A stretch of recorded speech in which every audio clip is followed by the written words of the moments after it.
Cake recipe बनाने के लिए हम लोग यूज कर रहे हैं क्या, ड्राई इंग्रेडिएंट। टिंडल इफेक्ट करने के लिए ये प्रॉपर्टी होनी चाहिए कि मिक्सचर जो है हमारा वो कैसा होगा, वो हमारा होगा भाई साहब कोलाइडल सॉल्यूशन। ठीक है, इन्हें आप कौन से सेपरेशन टेक्निक से अलग करेंगे। अब यहाँ पर जो समझदार बच्चे होंगे जिन्होंने दोनों वीडियो देख रखी होगी, फर्स्ट पार्ट वाली और सेकंड पार्ट वाली अभी तक अगर देख रखी होगी, तो उनको तुरंत खुली आंखों से समझ में आ जाएगा कि हेलो बच्चों, कैसे हैं आप सभी लोग। मैं हूं अभिजीत, आपका साइंस टीचर। और जैसा कि हम लोगों ने आपसे प्रॉमिस किया हुआ था कि हम कंप्लीट एनसीईआरटी का सॉल्यूशन करवाएंगे, तो हम लोग फिजिक्स का फर्स्ट चैप्टर कर चुके थे।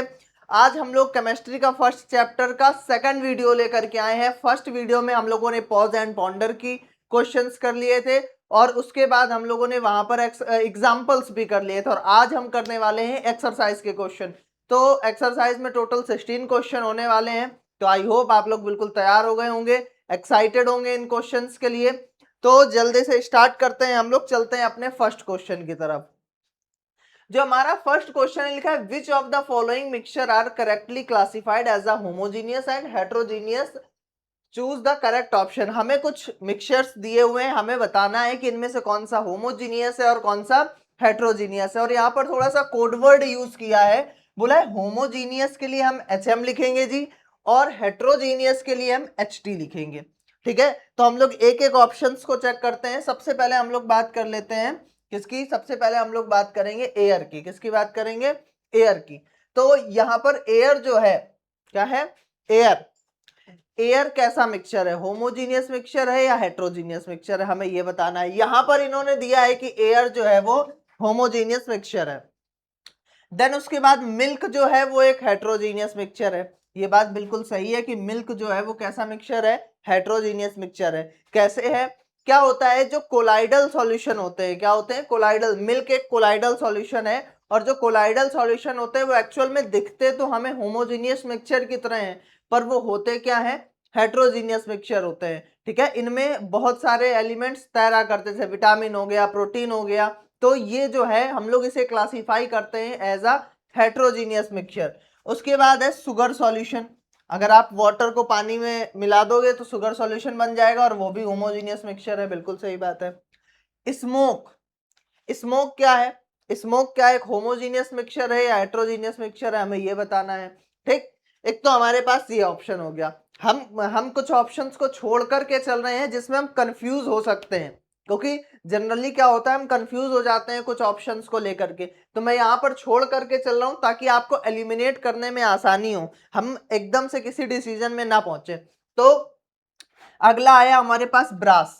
ब्रास क्या है, हेट्रोजीनियस मिक्सचर है, यहां लिखा हुआ है, पर ब्रास हेट्रोजीनियस नहीं है। ब्रास जो है वो होमोजीनियस मिक्सचर है, वो जिंक और कॉपर से मिलकर के बना है। तो ये पहली बात तो जो हो गई गलत हो गई, तो ये सारा ऑप्शन ही गलत हो गया। फिर कॉपर सल्फेट सॉल्यूशन जो है वो होमोजीनियस मिक्सचर है, सॉल्ट होमोजीनियस मिक्सचर है, मिल्क होमोजीनियस मिक्सचर है। हमने तो यहाँ अभी पढ़ा कि जी मिल्क जो है वो हेट्रोजीनियस मिक्सचर है, यानी ये भी बात जो हो गई गलत हो गई। वाटर मड जो है वो हेट्रोजीनियस मिक्सचर है। क्या हम कीचड़ जो होता है, क्या उससे हम पानी को अलग नहीं कर सकते फिल्ट्रेशन करके, बिल्कुल कर सकते हैं। मिल्क हेट्रोजीनियस मिक्सचर है, ब्लड हेट्रोजीनियस मिक्सचर है, बिल्कुल। जैसे मिल्क कोलाइडल सॉल्यूशन है वैसे ब्लड भी कोलाइडल सॉल्यूशन है, और इसमें आरबीसी, आरसीबी बोल रहा हूं, आप सभी आरसीबी जानते ही होंगे, आईपीएल का माहौल चल रहा है इस समय, तो दिमाग में यही सब चल रहा है। इसमें आरबीसी, डब्ल्यूबीसी, ठीक है, प्लेटलेट्स, ये सब क्या करते हैं, फ्लोट करते हैं, और इसमें जो मैक्सिमम पार्ट होता है वो प्लाज्मा का होता है। तो ये हेट्रोजीनियस मिक्सचर है। और ब्रास जो है वो क्या है, होमोजीनियस मिक्सचर है। यहां हम लोगों ने डिस्कस कर लिया, यानी हमारा कौन सा ऑप्शन सही हो जाएगा, फोर्थ। तो यानी जब कभी ऐसा हो कि आपको किसी भी चीज में लेकर के कंफ्यूजन हो, ठीक है, तो वहां पर आप उसी को स्टक कर दो, वहीं रोक दो कि नहीं भाई साहब इसके आगे नहीं बढ़ेंगे। ठीक है, आगे चलते हैं हम लोग अगले क्वेश्चन की तरफ। हमारे पास अगला क्वेश्चन जो है वो दिया हुआ है, वो कुछ इस प्रकार है। वो लिखा हुआ है कि consider the correct option, explain the reason for the correct and incorrect option. हमें यहाँ पर कुछ ऑप्शंस दिए हैं, हमें बताना है कि इसमें से कौन सा करेक्ट है कौन सा इनकरेक्ट है। Which among mixture following Tyndall effect, इनमें से कौन से मिक्सचर टिंडल इफेक्ट करते हैं। ठीक, टिंडल इफेक्ट करने के लिए ये प्रॉपर्टी होनी चाहिए कि मिक्सचर जो है हमारा वो कैसा होगा, वो हमारा होगा भाई साहब कोलाइडल सॉल्यूशन। ठीक है, तो एयर और डस्ट पार्टिकल ऑब्वियस सी बात है, कोलाइडल सॉल्यूशन एयर और डस्ट पार्टिकल पर पड़ने के बाद ही होता है, तो यानी एयर और डस्ट पार्टिकल तो कोलाइडल सॉल्यूशन करेंगे। Copper sulphate and water, copper sulphate जो होता है, कॉपर सल्फेट जो होता है जनरली इसे हम लोग बोलते हैं क्या कहते हैं CuSO4.7H2O, ठीक है। तो इसका जो कलर होता है वो आई थिंक ब्लू या ग्रीन होता है, नहीं ब्लू होता है, ठीक है। तो ये ब्लू कलर का होता है, इसलिए यहाँ पर ये क्या कहते हैं टिंडल इफेक्ट नहीं दिखा है, क्योंकि ये कोलाइडल सॉल्यूशन नहीं है। स्टार्च और वाटर, स्टार्च और वाटर याद रखना, ये आपको याद करने वाली बात है, आपको नोट करके ये लिखना होगा कि स्टार्च और वाटर जो है जब एक दूसरे के साथ मिक्स होंगे तो वो एक कोलाइडल सॉल्यूशन फॉर्म करेंगे। यानी ऑप्शन ए और सी सही है, तो ऑप्शन ए और सी यानी थर्ड ऑप्शन जो है वो बिल्कुल करेक्ट आंसर हो जाएगा। अगले क्वेश्चन पर चलते हैं। लिखा है a mixture can categorised as a solution, एक मिक्सचर है जो सॉल्यूशन की तरह कैटेगराइज्ड किया गया, जो सॉल्यूशन, सस्पेंशन और कोलाइडल है। ईच पोसेसिंग डिस्टेंट प्रॉपर्टीज, सबकी अलग अलग प्रॉपर्टीज हैं। यूटिलाइज द वर्ड और phrases provided the box to fill the table 5.2, आपको आगे एक टेबल दी और कुछ वर्ड्स और कुछ फ्रेजेस दिए, उन्हें हमें पुट करना है, फिल करना है। Words and phrases are may be used more than once, यानी इन वर्ड और फ्रेजेस को आप एक से ज्यादा बार भी यूज कर सकते हो, ठीक। तो भाई एक एक चीज की बात कर लेते हैं। सबसे पहले है लार्ज साइज पार्टिकल, इनमें से सबसे लार्ज साइज कौन से पार्टिकल का होता है? आपको आपने कोलाइड देखो याद रखना, पहले तो सॉल्यूशन, सस्पेंशन और कोलाइडल में जो कोलाइड है, सॉल्यूशन होते हैं, उनमें डिफरेंस बार बार एग्जाम में पूछा जाता है। तो आप लोग अगर इसके एक्सरसाइज के क्वेश्चन की प्रैक्टिस कर रहे हो तो आपने इनके डिफरेंस पढ़ा होगा, तो आपको पता होगा कि जो सस्पेंशन होते हैं इनके पार्टिकल का साइज जो होता है वो सबसे बड़ा होता है। हम लोग सस्पेंशन को SUS लिख लेते हैं ताकि हमें इजी रहे डिस्ट्रीब्यूट करने में। Particle remains in evenly distribute, इस इनमें से किसमें पार्टिकल जो है इवनली यानी बराबर जो है डिस्ट्रीब्यूट होते हैं? वो होते हैं किसमें? सॉल्यूशन में। किसमें होते हैं? सॉल्यूशन में। Small size particle less than 1 nanometre diameter, जो सॉल्यूशन होता है इसके पार्टिकल सबसे छोटे होते हैं और इनका साइज जो होता है वो लेस देन 1 नैनोमीटर होता है। मॉडरेट साइज पार्टिकल जो कोलाइडल होते हैं, इनका जो पार्टिकल का साइज होता है वो क्या होता है? मॉडरेट होता है, यानी 1 से 1000 नैनोमीटर का होता है। Settles down when left undisturb more than 1000 nanometre diameter. Suspension जो है इनके जो पार्टिकल मैंने बताया सबसे बड़े होते हैं, तो मोर देन 1000 होंगे, और सेटल डाउन यानी नीचे भी बैठ जाएंगे। डज नॉट सेटल डाउन, इनमें से कौन से सेटल डाउन नहीं होते हैं? तो सॉल्यूशन जो पार्टिकल है वो सेटल डाउन नहीं होते हैं। स्कैटर ऑफ लाइट, हमने पढ़ा है कि कोलाइडल अभी टिंडल इफेक्ट करता है तो लाइट को स्कैटर करता है, तो यहाँ पर कोलाइडल सॉल्यूशन हो गया। सेपरेट बाय फिल्ट्रेशन, इनमें से आसानी से कौन सेपरेट किया जाता है फिल्ट्रेशन से? सस्पेंशन, सस्पेंशन यानी सैंड और वाटर, मड वाटर, मड यानी कीचड़, इनको आसानी से आप अलग कर सकते हो फिल्ट्रेशन से, ये क्या है? सस्पेंशन है। ट्रांसपेरेंट होते हैं, इनमें से कौन सा सॉल्यूशन ट्रांसपेरेंट होता है? ये सॉल्यूशन वाला ट्रांसपेरेंट होता है, ठीक है। सॉल्ट सॉल्यूशन, इसका अच्छा एग्जांपल सॉल्ट सॉल्यूशन क्या है? सॉल्यूशन है, कोलाइडल या सस्पेंशन है? सॉल्ट सॉल्यूशन होगा सॉल्यूशन। मिल्क क्या है? मैंने बताया मिल्क जो है अभी थोड़ी देर पहले कोलाइडल सॉल्यूशन है। सैंड वाटर जो है सस्पेंशन है। स्मोक जो है वो कोलाइडल सस्पेंशन है। स्मोक यानी धुंध, और धुंध जो है उसमें टिंडल इफेक्ट होता है। हेट्रोजीनियस मिक्सचर, यहाँ पर सस्पेंशन भी हेट्रोजीनियस मिक्सचर है, कोलाइडल भी हेट्रोजीनियस मिक्सचर होते हैं। Can not by separate by filtration, solution जो होते हैं और जो क्या कहते हैं कोलाइडल होते हैं, उन्हें क्या कहते हैं फिल्ट्रेशन से आप अलग नहीं कर सकते हैं। मड जो है वो सस्पेंशन का होगा, बटर जो होगा वो कोलाइडल का होगा, और ब्रास जो होगा, ब्रास जो होगा वो सॉल्यूशन का होगा, यानी इन्हें आप आसानी से अलग नहीं कर सकते हैं, ठीक है। तो आई होप आपको ये टेबल फिल करनी समझ में आ गई होगी। इसको हम इस तरह से फिल आउट करेंगे कि स्मॉल साइज पार्टिकल होते हैं, पार्टिकल इवनली डिस्ट्रीब्यूट होते हैं, ट्रांसपेरेंट होते हैं, can not be separated by filtration, example salt solution and brass. Large size particle होते हैं सेटल डाउन, अगर इन्हें अनडिस्टर्ब छोड़ दिया जाएगा तो ये नीचे बैठ जाएंगे। मैंने बताया इन्हें फिल्ट्रेशन से अलग किया जा सकता है। हेट्रोजीनियस मिक्सचर होते हैं सैंड वाटर और मड, इनके एग्जाम्पल है मिल्क, स्मोक और बटर कोलाइडल के।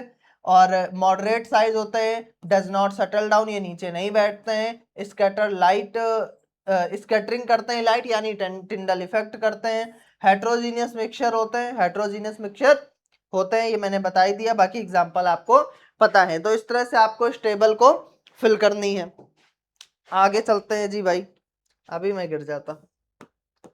अगला क्वेश्चन जो है वो हमारे पास थोड़ा सा कॉम्प्लिकेटेड है, कॉम्प्लिकेटेड इन द सेंस थोड़ा दिमाग लगाने वाला क्वेश्चन है तो इजी क्वेश्चन है हमारे पास। Solve the following problem, a cake recipe use dry ingredient namely 75% of sugar. देखो एक केक रेसिपी बनाने के लिए हम लोग यूज कर रहे हैं क्या, ड्राई इंग्रेडिएंट जिनका नाम है 75% शुगर है, 420 ग्राम फ्लोर है, फ्लोर यानी आटा, 5 gram of sodium hydrogen carbonate, ये बेकिंग पाउडर है या बेकिंग सोडा भी कह सकते हो आप, अभी 9th में हो, ठीक, तो ये बेकिंग सोडा हो गया आपका। Express the concentration of each component in using mixture appropriate method, इनमें से सबके मिक्सचर का हमें ये बताना है कि कितना कितना कंसंट्रेशन है। कंसंट्रेशन आप निकाल सकते हो इनका परसेंटेज निकाल के, ठीक है। तो पहले तो हम पता कर लेते हैं total mass of mixture. Total mass of mixture अगर आप निकालोगे तो 75 ग्राम प्लस 420 ग्राम प्लस 5 ग्राम, यानी जो टोटल मास आएगा वो आएगा भाई साहब आपके पास 500 ग्राम, ठीक है। अगर हम सबसे पहले निकालते हैं कंसंट्रेशन ऑफ शुगर, क्या निकालते हैं, कंसंट्रेशन ऑफ शुगर, तो ये कैसे निकालोगे, तो अगर कंसंट्रेशन ऑफ शुगर निकालोगे तो आप लिखोगे mass of component, mass of, formula लिख रहा हूं मैं, कंपोनेंट, यहां पर कंपोनेंट क्या है, कंपोनेंट है भाई साहब sugar, mass of sugar upon total mass, sorry upon total mass, और परसेंटेज में कन्वर्ट करने के लिए मल्टीप्लाई। तो यहां पर जो हमारा आंसर आएगा 75 अपॉन टोटल मास है 500 इंटू 100, 2 जीरो से 2 जीरो कटे, 5 1 जा 5 और 5 3 जा 15, सॉरी 5 1 जा 5 और 2 इधर गया, 5 5 जा 15, तो यहाँ पर कितने परसेंट आ गया भाई साहब, 15% आ गया। कितने परसेंट आ गया, 15% कंसंट्रेशन यहाँ पर किसका है, शुगर का है, ठीक है।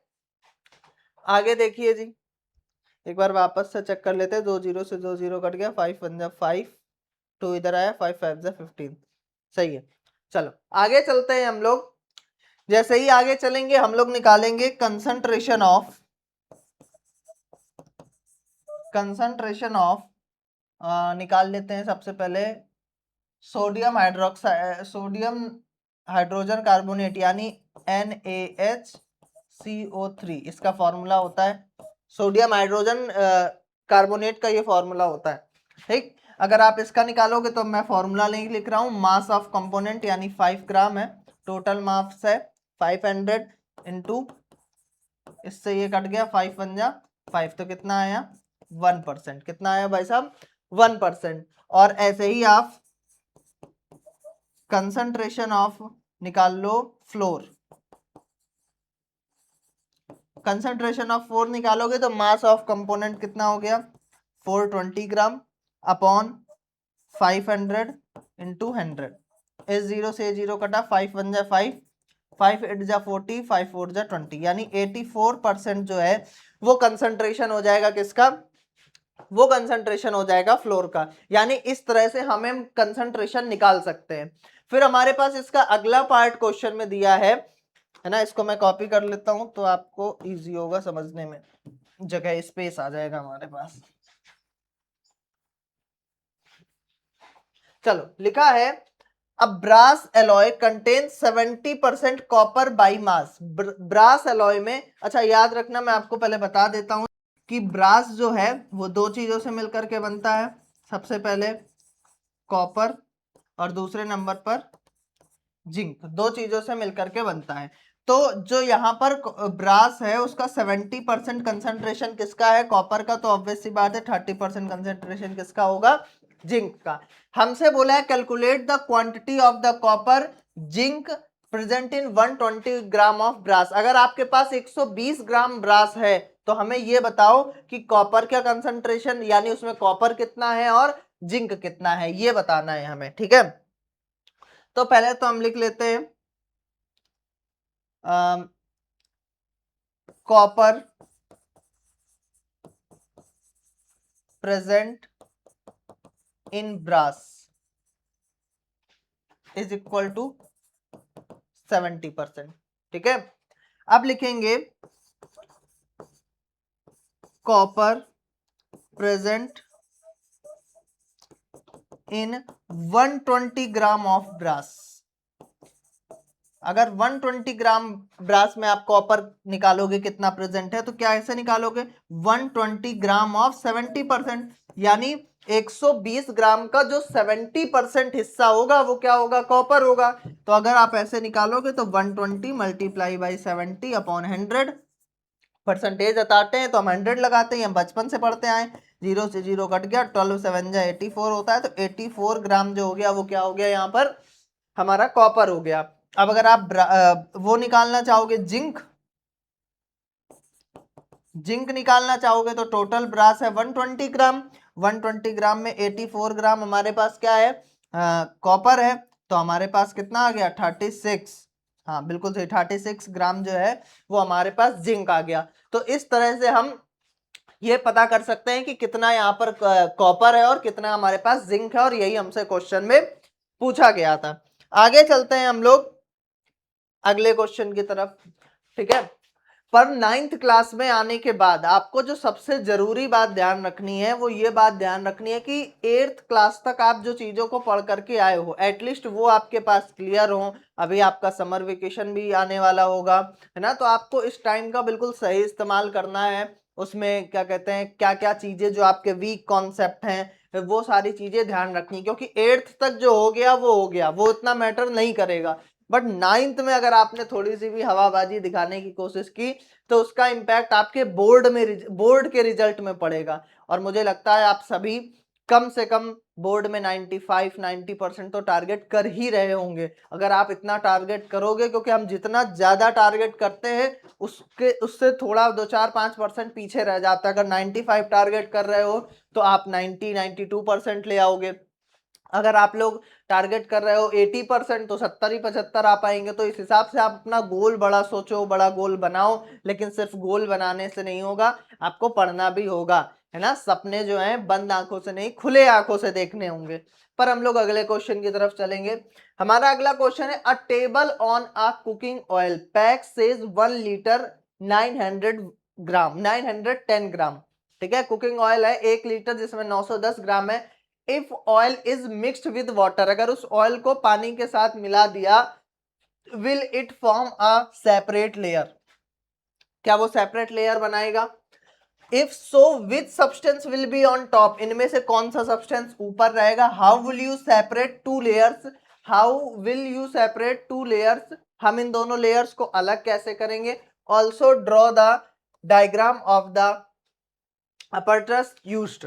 देखो एक बात ध्यान रखो, जिन बच्चों ने इसकी फर्स्ट पार्ट की वीडियो देखी होगी उन्हें ये बात तुरंत ही समझ में आ गई होगी, उनके दिमाग में इसका आंसर आ गया होगा कि सर ये इमिसिबल लिक्विड होते हैं, ठीक है, इस वजह से ये अलग अलग लेयर फॉर्म करते हैं, क्योंकि दोनों की डेंसिटीज जो है वो अलग अलग है। ऑयल ऊपर होगा और जो क्या कहते हैं वाटर है वो नीचे होगा, ठीक। देखो yes, oil and water form separate layer because they are immiscible liquids. Oil stay on top because less denser than water, और they can separate using separating funnel, ये सेपरेटिंग फनल से अलग किए जा सकते हैं। ये सेपरेटिंग फनल है, इसको आप अलग कर सकते हो। वाटर नीचे आ जाएगा, इसको खोल दो और यहाँ से वाटर नीचे हो जाएगा, हट जाएगा, और जैसे ही ऑयल आएगा आप बंद कर दो तो दोनों अलग हो जाएंगे। और एक बात मैंने एक एग्जांपल और दिया था कि हम लोग इसे इस तरह से भी समझ सकते हैं। जब बारिश होती है ना तो हमारे गाड़ी की जो टंकी होती है उसमें पानी चला जाता है, तो उसमें से क्या कहते हैं वो हो जाता है, क्या कहते हैं, स्टार्ट नहीं होती है गाड़ी। तो हम लोग क्या करते हैं, या पापा लोग क्या करते हैं, तुरंत पेट्रोल खोल देते हैं वहां से। पुरानी बाइकों में तो ऐसे तार वो पाइप खींचो बाहर आ जाता है और वहां से पानी पानी निकल जाता है। जब पेट्रोल निकलता है तो वापस से लगा देते हैं। तो इसी तरह आपको भी करना है, सोचना है, डेली लाइफ से चीजों को जितनी ज्यादा रिलेट करोगे उतना ज्यादा इजी होगा। ठीक, हमारे पास यहाँ डायग्राम है, आगे चलें जी। अगला क्वेश्चन लिखा है solute does not exhibit the Tyndall effect. Solution does not exhibit the Tyndall effect. जो सॉल्यूशन है वो टिंडल इफेक्ट नहीं दिखाता है। बिल्कुल सही बात है, टिंडल इफेक्ट जो है वो कोलाइडल सॉल्यूशन दिखाते हैं, हमने पढ़ा है। The particle in solution are larger than the 100 nanometre. नहीं, ये तो लेस देन होते हैं। जो पार्टिकल ऑफ सॉल्यूशन, सॉल्यूशन के जो पार्टिकल होते हैं वो लेस देन 1 नैनोमीटर होते हैं। अभी हम लोगों ने पढ़ा था जब दोनों में डिफरेंस पढ़ रहे थे। तो रीजन फॉल्स हो गया, तो इसका मतलब assertion is true and reason is false. तो ऑप्शन नंबर 3 जो होगा वो यहाँ पर सही हो जाएगा। यहाँ पर लिखा है how would you separate mixture. हमें यहाँ पर कुछ मिक्सचर दिए हैं, इन्हें हम कैसे सेपरेट करेंगे हमें ये बताना है। ठीक है, तो हम इसे कुछ इस तरह से समझेंगे ताकि हमें ज्यादा इजी हो समझने में। ठीक, सबसे पहले हम एक एक चीज को ले लेते हैं। Mud from muddy water. Mud को कैसे अलग करेंगे मडी वाटर से? फिल्ट्रेशन से। किससे? कौन से प्रोसेस से? फिल्ट्रेशन से। आप फिल्ट्रेशन करोगे तो पानी अलग हो जाएगा और मड मड बचेगा। तो लिखा है mud is insoluble in water. जो मड होता है, जो कीचड़ होता है, वो पानी में इनसॉल्यूबल होता है। Can be separated by filtration. ठीक, फिर लिखा है plasma from the component in blood sample. जो ब्लड सैंपल में प्लाज्मा है उसको कैसे? सेंट्रीफ्यूगेशन से उसे अलग करते हैं। कैसे अलग करते हैं? सेंट्रीफ्यूगेशन। और blood components have different densities. जो ब्लड के कंपोनेंट्स होते हैं जैसे प्लेटलेट्स हो गया, डब्ल्यूबीसी हो गया, आरबीसी हो गया और प्लाज्मा, इन सबकी डेंसिटीज अलग अलग हैं। तो सेंट्रीफ्यूगेशन सेपरेट देम, और सेंट्रीफ्यूगेशन से क्या होता है, ये सेपरेट हो जाते हैं। Naphthalene and sand. नेप्थलीन आपको पता होगा, हम लोगों ने लास्ट क्लास में सब्लिमेशन के बारे में पढ़ा था, लास्ट वीडियो में, पार्ट 1 में। तो सब्लिमेशन में क्या होता है कि डायरेक्ट कोई भी चीज किससे? सॉलिड से गैस में कन्वर्ट हो जाती है। ठीक, तो यहाँ पर नेप्थलीन जो है वो सब्लिमेशन दिखाती है, वो डायरेक्ट सॉलिड से गैस में कन्वर्ट हो जाती है। तो naphthalene sublimate on the heating and can be separate from sand, अलग हो जाएगी। इसी तरह chalk powder from common salt. तो डिसॉल्विंग इन वाटर प्लस फिल्ट्राइजेशन, पहले आप वाटर को डिसॉल्व कर दो। ठीक, तो चॉक पाउडर जो है वो इनसॉल्यूबल होता है, वो नीचे बैठ जाएगा, और जो सॉल्ट, कॉमन सॉल्ट है, वो पानी में घुल जाएगा। तो आप पानी को अलग कर दो, चॉक पाउडर बच जाएगा। उसके बाद आप क्या करो, उसके बाद आप वाटर को क्या कर दो? एवोपरेट कर दो। देखो, या फिल्ट्राइजेशन से भी लिखा है salt dissolve in water, chalk does not. तो चॉक डज नॉट, चॉक नहीं घुलती है। फिल्ट्रेशन सेपरेट द चॉक, आप फिल्ट्रेशन करके चॉक को अलग कर दो। और अगर आपको पानी से, मतलब भाई वाटर को आपने नमक के साथ, कॉमन सॉल्ट के साथ जोड़ दिया है, घोल दिया है, और अगर आप उसे अलग करना चाहते हो तो उसे अलग करने के लिए आप एवोपरेशन का यूज कर सकते हो।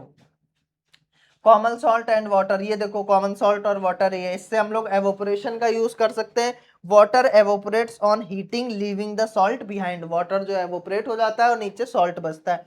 ऑयल फ्रॉम वाटर, ऑयल से वाटर, सेपरेटिंग फनल से, अभी हम लोगों ने सेपरेटिंग फनल के बारे में पढ़ा है। Oil from water is immiscible and form 2 layer से, 2 लेयर्स बना लेते हैं और अलग हो जाते हैं। पिगमेंट ऑफ फ्लावर, फ्लावर्स के पिगमेंट क्रोमेटोग्राफी से अलग होते हैं। Pigment have different affinities for the solvent and separate. ठीक है, इनकी डिफरेंट एफिनिटीज होती है जिसकी वजह से ये आसानी से अलग हो जाते हैं।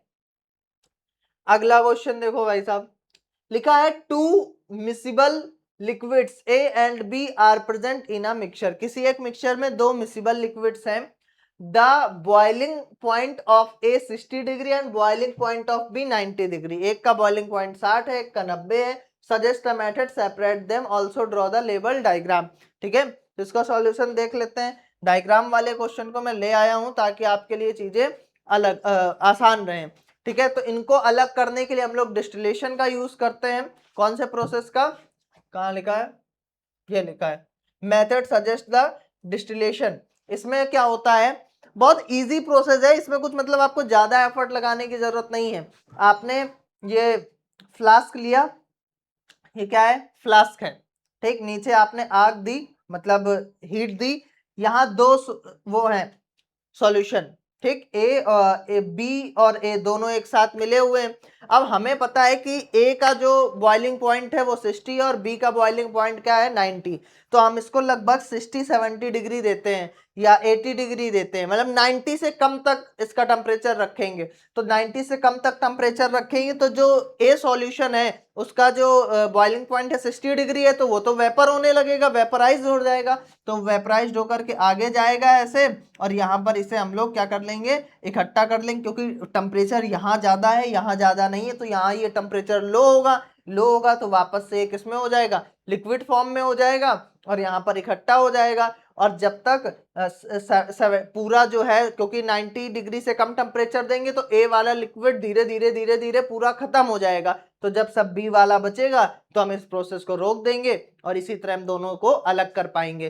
तो देखो एक बार यहाँ पर लिखा है स्टेप्स, देखो, heat the mixture, vapour a जो है वो 60 डिग्री है, rise first, condense in the condenser, collect a, क्या होता है यहाँ पर ये कंडेंस होकर के कंडेंसर, ये कंडेंसर है, ठीक, इसके थ्रू कहां पर आ जाता है, इस वाले फ्लास्क में आ जाता है। Increase temperature to 90 degree, 90 degree तक बढ़ाओ, vapour be now distilled over you collect and are collected, और यहाँ पर सिर्फ बी बचेगा और इसको आप यहाँ पर क्या कर सकते हो, कलेक्ट कर सकते हो। इस तरह से आप इसे इजी वे में अलग कर पाओगे। डायग्राम जरूरी है, इसको बना लेना।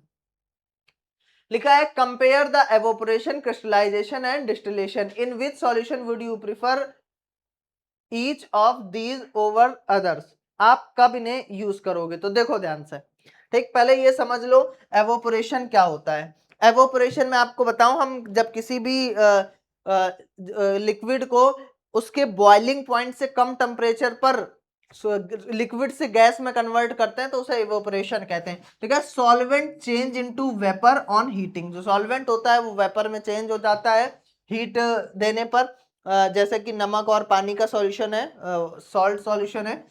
कब प्रिफर करते हैं, use to obtain solid from a solution when purity is not main concern, यहाँ पर प्योरिटी मेन कंसर्न नहीं है, जैसे salt from the sea water, ठीक। Crystallisation, pure solid form as a crystal form saturated solution, किसी भी saturated solution से crystal form अगर निकालनी हो, ठीक है, वाटर के पार्टिकल्स होते हैं क्रिस्टल, इसको प्रिफर करते हैं obtaining pure crystal and removing impurities, impurities को निकालने के लिए, और ऑब्टेन प्योर क्रिस्टल्स, ठीक है, वाटर मॉलिक्यूल्स को हम लोग क्रिस्टल कहते हैं। जैसे अभी मैंने आपको कॉपर सल्फेट का एक फॉर्मूला बताया CuSO4.7H2O, ठीक, तो 7H2O वाटर अलग से है, ठीक, तो उसे हम लोग क्या बोलते हैं, क्रिस्टल, वाटर के क्रिस्टल, ठीक। और हम लोग डिस्टिलेशन कब यूज करते हैं, separation based on difference in boiling point, ये तब होता है जब बॉइलिंग पॉइंट में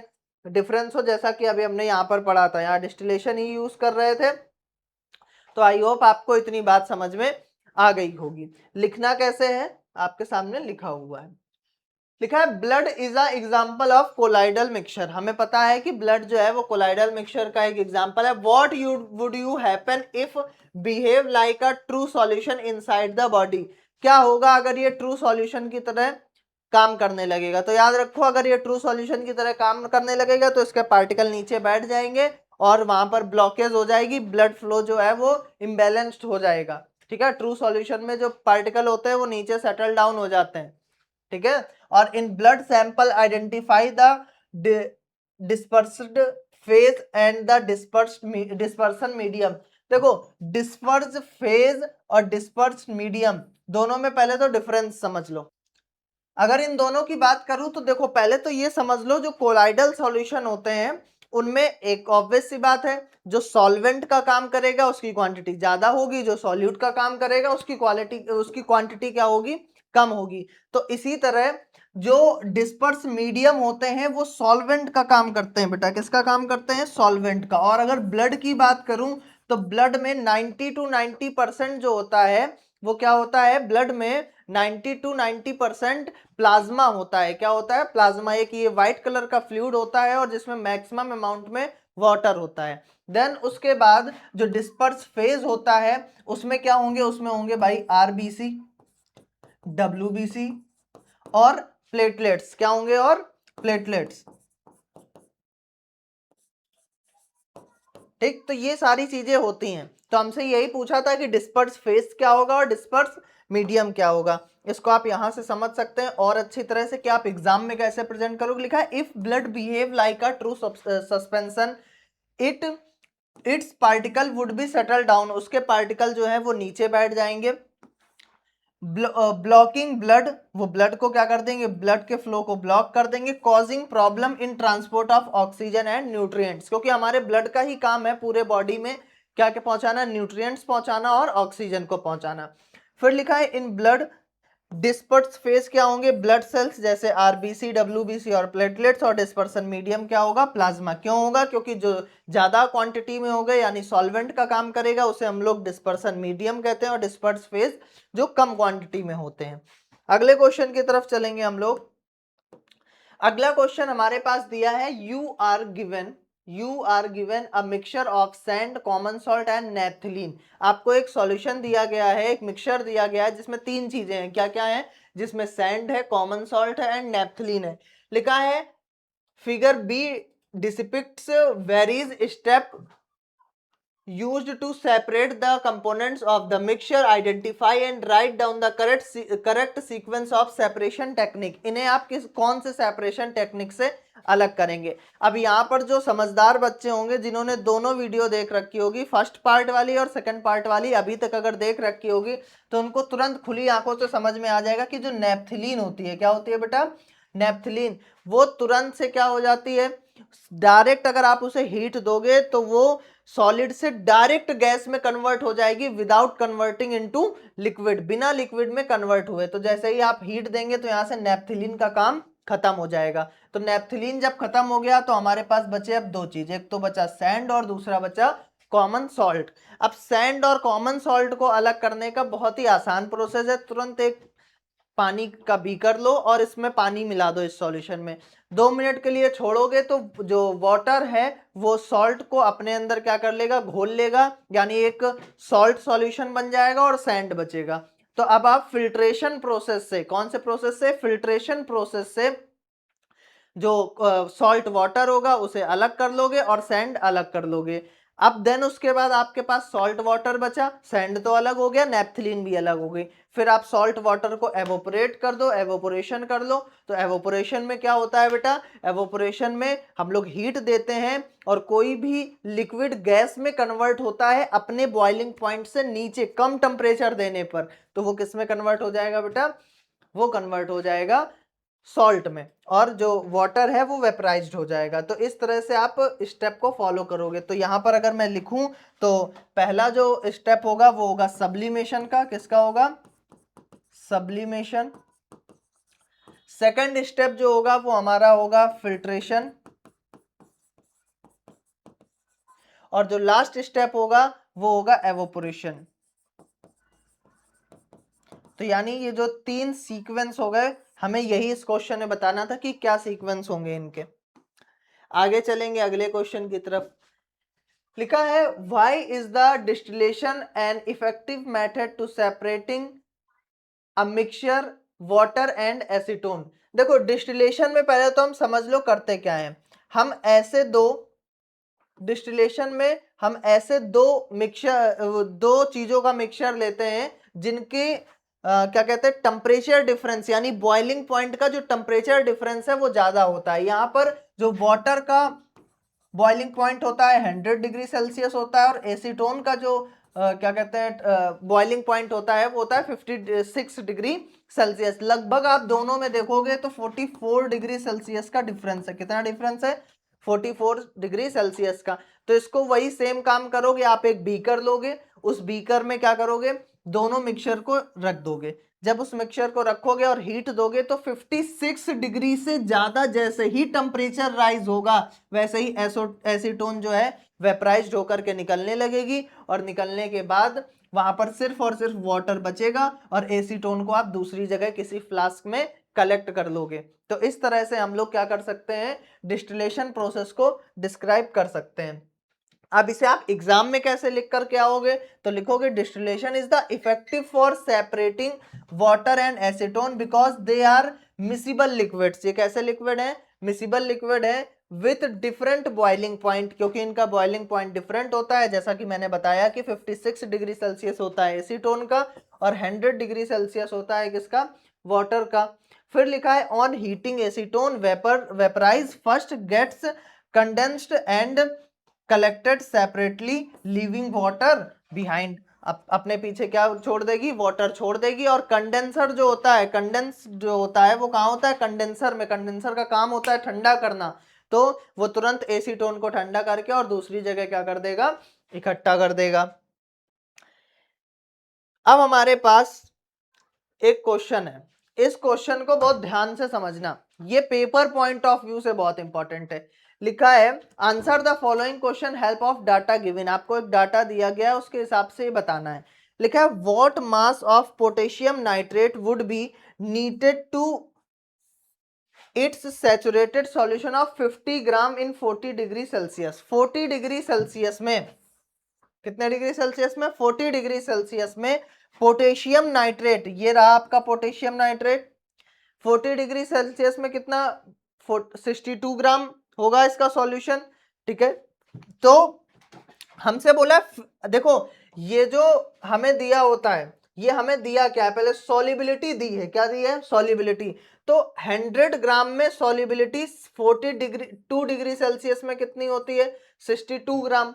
100 ग्राम में, ये 100 ग्राम में, जब मैं इसको और इजी वे में अगर समझाने की कोशिश करूं, जो पोटेशियम नाइट्रेट होता है KNO3, पोटेशियम नाइट्रेट का फॉर्मूला है KNO3। जब आप इसका टेम्परेचर 40 डिग्री सेल्सियस कर दोगे, कितना कर दोगे, 42 डिग्री सेल्सियस कर दोगे, तो 100 ग्राम में आप 62 ग्राम किसी भी चीज को इसमें क्या कर पाओगे, सॉल्यूट कर पाओगे, यानी मिला पाओगे। सॉल्युबिलिटी है इसकी कि 100 ग्राम में 62 ग्राम जो है आप कोई भी इसमें दूसरी चीज मिला पाओगे। तो कह रहा है कि अगर हमारे पास 50 ग्राम ही हो, 100 ग्राम नहीं है, कितना है, 50 ग्राम है 40 डिग्री सेल्सियस में, तो आप कितना मिला पाओगे। तो ये तो सिंपल सा आंसर है कि अगर 100 ग्राम में 62 डिग्री मिला रहे हैं तो 50 ग्राम में हम लोग कितना मिला पाएंगे, 31, हाफ हो जाएगा। तो पहले वाले का आंसर कितना हो गया आपका, 31 ग्राम। फिर अगला लिखा है a student makes a saturated solution, एक स्टूडेंट है वो सैचुरेटेड सॉल्यूशन बना रहा है पोटेशियम क्लोराइड का, किसका बना रहा है बेटा, पोटेशियम क्लोराइड का, in water at 80 degree Celsius, कितने डिग्री सेल्सियस पर, 80 डिग्री सेल्सियस पर। 80 डिग्री सेल्सियस पर इसकी सॉल्युबिलिटी कितनी है, 54 ग्राम। फिर लिखा है leaves the solution to cool, उसने सॉल्यूशन को क्या, कूल यानी ठंडा किया है, एट द रूम टेम्परेचर, कैसे टेम्परेचर पर, रूम टेम्परेचर 25 डिग्री पर। What would be see observe solution cools explain, जब सॉल्यूशन ठंडा हो जाएगा तो आपने इसे क्या ऑब्जर्व करोगे। तो एक बात का ध्यान रखना, अगर टेम्परेचर ज्यादा था, वाटर का टेम्परेचर ज्यादा था, तो उसमें ज्यादा सॉल्युबिलिटी हो गई, यानी उसमें ज्यादा सॉल्यूशन घुल गया होगा, कितना घुल गया होगा, 54 ग्राम। और जब सॉल्यूशन ठंडा हुआ तो ठंडा होकर के हुआ 25 ग्राम, तो यहाँ पर लगभग 20, इसके बीच में मान लो तो 36 ग्राम के आसपास उसमें अब सॉल्युबिलिटी बची होगी, बाकी सॉल्युबिलिटी क्या हो गई, खत्म हो गई। तो इसका मतलब जो बचा हुआ हिस्सा है वो क्या बनाएगा, वो क्रिस्टल बनाएगा। किसका क्रिस्टल बनाएगा बेटा, पोटेशियम क्लोराइड का, किसका क्रिस्टल बनाएगा, पोटेशियम क्लोराइड का। फिर लिखा है what is the effect of change in temperature on the solubility of salt, क्या इफेक्ट आएगा, what is the change in temperature of solubility salt, also compare the change solubility of 4 given, ये जो चार चीजें दी हुई हैं इनके बीच में 10 से 80 डिग्री में टेम्परेचर इंक्रीज करने पर क्या होगा। तो याद रखो जो ज्यादातर सॉल्ट्स होते हैं उनके टेम्परेचर को इंक्रीज करने पर उनकी सॉल्युबिलिटी क्या हो जाती है, इंक्रीज हो जाती है। इसको आप लोग लिखोगे कैसे, देखो सबसे पहले mass of potassium nitrate needed at 40 degree, देखो from the table at 40 degree solubility of potassium nitrate 62 gram in water, water में कितना ऐड होगा बेटा 62 ग्राम होगा 100 ग्राम में। फिर लिखा है अगर 50 ग्राम आपको निकालना है तो ऑब्वियस सी बात है, मैंने बताया था कि 100 ग्राम वाटर में अगर 62 ग्राम हो रहा है तो अगर यहाँ 50 ग्राम हो जाएगा वाटर तो कितना होगा, तो 50 ग्राम में आधा हो जाएगा, कितना 31 ग्राम। फिर लिखा है observation on cooling potassium chloride solution at 80 degree potassium chloride solubility 54 ग्राम पर 100 ग्राम वाटर। 100 ग्राम में कितना था 54 ग्राम। जब टेम्परेचर डिक्रीज हुआ 25 डिग्री टेम्परेचर हो गया, so as the solution cools excess potassium nitrate crystal, potassium chloride crystal क्या बनेंगे, पोटेशियम क्लोराइड के क्रिस्टल बनेंगे, विल सेपरेट आउट, वो अलग हो जाएंगे because solubility with decrease temperature. क्या हुआ है, जो सॉल्युबिलिटी है वो टेम्परेचर के साथ क्या हो गई है, डिक्रीज हो गई है। लिखा है effect of the temperature on solubility and comparison. तो देखो generally solubility of salt increase with the temperature increase. Comparison of salt, potassium nitrate का देखो मैक्सिमम 21 से कितना हो गया 167, यहाँ पर था सोडियम क्लोराइड का 36 से 37 हो गया, पोटेशियम क्लोराइड का हो गया 35 से 54, अमोनियम क्लोराइड का हो गया 24 से 66। तो यानी conclusion different salt shows different change in the solubility of temperature। यानी जो डिफरेंट सॉल्ट होते हैं वो अलग अलग solubility शो करते हैं अलग अलग टेम्परेचर पर। अगर आपने solubility कर्व पढ़ा होगा तो आपको ये चीज ज्यादा बेटर वे में समझ आ जाएगी। आगे देखो लिखा है एग्जामिन फिगर, ये फिगर देखो, identify the separation technique mark x. S कहाँ है, अच्छा ये सेपरेशन टेक्निक बतानी है। बताओ डिस्टिलेशन है, ये क्या है, डिस्टिलेशन अभी पढ़ाया था। हमसे बोला है यहाँ पर ए बी सी क्या है, तो ए फ्लास्क है, बी भी फ्लास्क है, ठीक, और ए जो है वो क्या है, कंडेंसर है, ठीक। लिखा है which of the following mixture can be separated bye technique above use the data given table 5.5। आपको एक टेबल दी है, ये टेबल दी है और इसमें बताना है कि इनमें से किसका डिफरेंस जो है, भाई ऑब्वियस सी बात है डिस्टिलेशन किसमें होता है, जिसमें टेम्परेचर डिफरेंस ज्यादा हो, ठीक। तो हमें यहाँ पर कुछ A B C D E F यानी 6 सॉल्यूशन दिए हैं, मिक्सचर दिया है, ठीक। तो इनमें हमें बताना है कि किसमें किसमें कर सकते हैं हम। देखो वाटर एसीटोन में तो कर सकते हैं, ये हमने अभी पीछे पढ़ा है। इसके अलावा एक और चीज होगी जिसमें आप कर सकते हो, वो आपको कमेंट बॉक्स पर बतानी है क्योंकि ये आपका होमवर्क है और ये इस चैप्टर का आखिरी क्वेश्चन था। तो आई होप आपको इतनी सारी बात समझ में आई होगी। तब तक आप लोग अपना ध्यान रखिए। नेक्स्ट वीडियो जल्दी ही आने वाली है जो कि सेल चैप्टर की होने वाली है, तो जल्दी से पेज को सब्सक्राइब कर लो। और इनकी पीडीएफ के लिए, यानी जो हम लोगों ने सॉल्व किया है, इसकी पीडीएफ अगर आप चाहते हो तो इसकी पीडीएफ आपको मिलेगी फुल तैयारी ऐप पर। डिस्क्रिप्शन पर फुल तैयारी ऐप का लिंक दिया हुआ है, जल्दी से जाकर के उस ऐप को डाउनलोड कर लो। देन उसके बाद वहां से आप रजिस्टर भी कर सकते हो। रजिस्टर करने के बाद आपको जाकर के फ्री एनसीईआरटी कोर्स में लॉगिन करना होगा, यानी उसको परचेस करना होगा, 0 रुपए में फ्री है वो। और परचेस करने के बाद आप उसको जाकर के वहां से पीडीएफ को डाउनलोड कर सकते हो। तो आई होप आपको वीडियो अच्छी लगी होगी, तो आप अपने रिव्यूज कमेंट में जरूर बताइएगा। Good bye all of you, अपना ध्यान रखिए।